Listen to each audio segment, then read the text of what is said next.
Hello everyone, I'm Mac at Carter and Holmes Orchids. This is Mikey and we're here to answer your questions.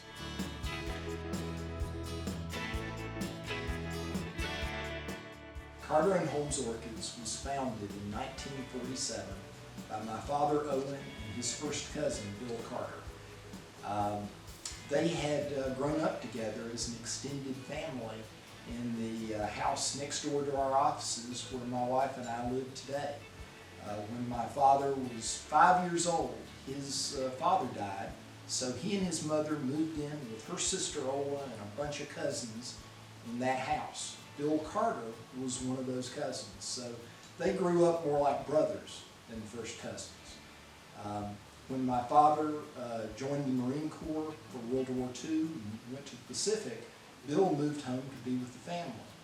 He had been a history teacher and a school principal, but when he moved back to Newberry, he opened a florist shop in town to make a living. A few years later, when my father came home, he was going to visit Newberry and move to Texas to do electronics work with some buddies of his that he met in the Marine Corps. But he never left Newberry. He finished his school at Newberry College where Bill had gone, and he and Bill went into business together. Within a few years, they had closed up the shops in town, sold the storefront, and moved the business out to the farm where they grew up. They started off with a florist and gift shop, but decided that they were going to get into the wholesale orchid cut flower business.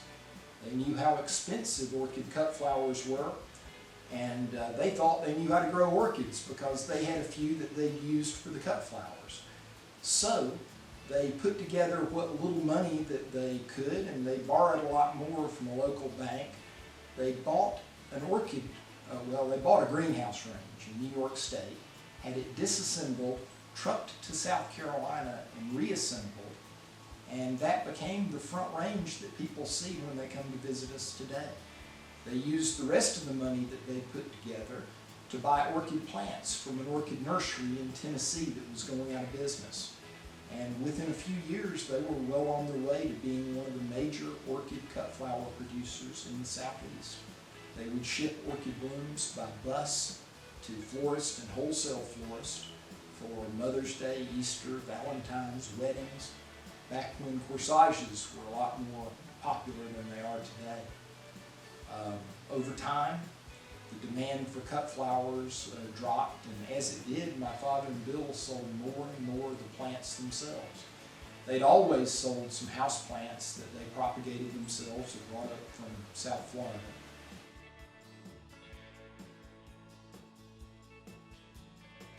One day, my father placed a black and white classified ad in the back of the American Orchid Society magazine. He was selling a big cut flower white Cattleya, a floppy thing called Cattleya Bow Bells. From that little black and white classified ad, he sold more plants than he ever imagined he would, and that's how we got into the mail order business that we're in today.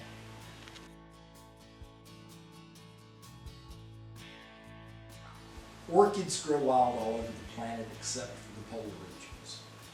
There are over 40,000 species that have been identified so far, and that's not counting any of the man-made hybrids. Most of the orchids that you see at places like ours come from the tropics and subtropics, where they grow wild attached to trees. They're what we call epiphytes. Epiphytic plants don't hurt their host tree, they just use it as a place to live.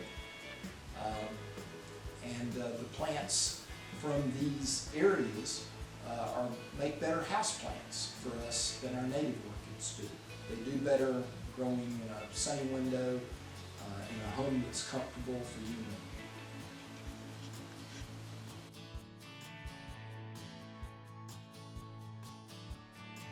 The orchids we sell are artificially propagated. They're not collected wild. And one of our niches is that we create most of the orchids we sell. We cross-pollinate to get seed pods started. start those seed pods out in our own laboratory, grow the plants from seed, sell them at every stage along the way, and when they're large enough to bloom, we'll keep a few that we like to continue breeding with. And if we really like one, we take tissue from it into our laboratory and we clone it. With those, we can show a photograph and guarantee that if the young plants are grown in good conditions when they bloom, they'll look just like the photograph.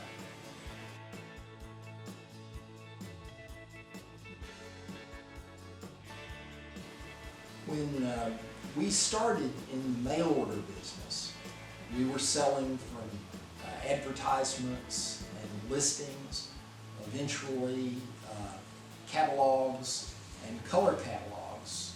20 years ago, we were sending out 25 to 35,000 40-page full color catalogs every spring. And then another mailer in color every fall.